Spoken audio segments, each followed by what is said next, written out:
ಅರ್ಧ ಕಪ್ಗಿಂತ ಕಡಿಮೆ ರವೆ ಹಾಕೊಂಡಿನಿ. ಸೊ ಅದಾದ್ಮೇಲೆ ಇದು ಏನು ನಾವು ಮಿಕ್ಸ್ ಮಾಡಿದ್ವಲ್ಲ ಹಾಲು ಮತ್ತು ಜಾಗ್ರಿ ಅದನ್ನ ಹಾಕೋತೀನಿ.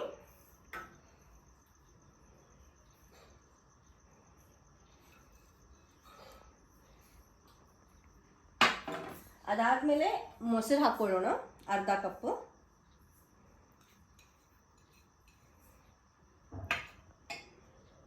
ಆಮೇಲೆ ಅರ್ಧಕ್ಕಿಂತ ಸ್ವಲ್ಪ ಕಡಿಮೆ ಎಣ್ಣೆ ಹಾಕೊಳ್ಳೋಣ.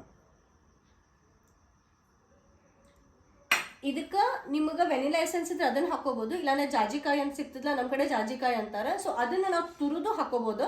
ನಾನು ವೆನಿಲಾ ಎಸೆನ್ಸ್ ಹಾಕೋತೀನಿ. ವೆನಿಲಾ ಎಸೆನ್ಸ್ ಹಾಕ್ಲಿಕತ್ತೀನಿ. ಈಗ ಇದನ್ನ ಗ್ರೈಂಡ್ ಮಾಡಿ ತಗೊಂಡ್ ಬರ್ತೇವೆ. ಬ್ಯಾಟರ್ ರೆಡಿ ಆಗ್ಯದ ಈಗ. ಸೊ ಅದೆಲ್ಲ ಹೇಳಿದೆಲ್ಲ ಹಾಕಿ ಗ್ರೈಂಡ್ ಮಾಡ್ಕೊಂಡು ಬಂದೆ. ಮೌಲ್ಡಿಗ ತಳಗ ಬಟರ್ ಪೇಪರ್ ಹಾಕ್ಬೋದು, ಇಲ್ಲಾಂತಂದ್ರೆ ತುಪ್ಪ ಸೌರಿ ನಾವು ಫ್ಲಾರ್ ಏನಿರ್ತದ ಅದನ್ನ ಸ್ಪ್ರಿಂಕಲ್ ಮಾಡ್ಬೋದು. ನಾನು ಫ್ಲಾರ್ ಸ್ಪ್ರಿಂಕಲ್ ಮಾಡೀನಿ, ಹಾಕ್ತೀನಿ.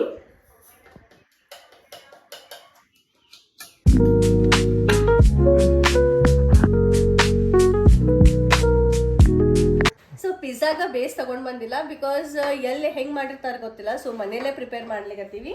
ಸೊ ಅದು ಪ್ರಿಪೇರ್ ಮಾಡ್ಲಿಕ್ಕೆ ನಾ ಏನೇನು ತಗೊಂಡಿನಿ ಅಂತಂದ್ರೆ ಮೈದಾ ತಗೊಂಡಿನಿ, ಒಂದು ಸ್ವಲ್ಪ ಬೇಕಿಂಗ್ ಸೋಡಾ, ಬೇಕಿಂಗ್ ಪೌಡರ್, ಒಂದು 2 ಸ್ಪೂನ್ಸ್ ಆಯಿಲ್, ಯಾರಿಗೆ ಸ್ವಲ್ಪ ಡೌ ಕ್ರಿಸ್ಪಿ ಬೇಕಲ್ಲ ಅದಕ್ಕೆ 1 ಸ್ಪೂನ್ ತುಪ್ಪ ಹಾಕ್ಕೋಬೇಕು. ಹಾಕ್ಕೊಂಡು ಈ ರೇಂಜಿಗೆ ಹಿಟ್ಟು ಕಲಿಸ್ಕೋಬೇಕು. ಅಂದ್ರೆ ಹೆಂಗಂದ್ರೆ ಫುಲ್ ಸಾಫ್ಟ್ ಅಲ್ಲ, ಫುಲ್ ಹಾರ್ಡ್ ಅಲ್ಲ. ಚಪಾತಿ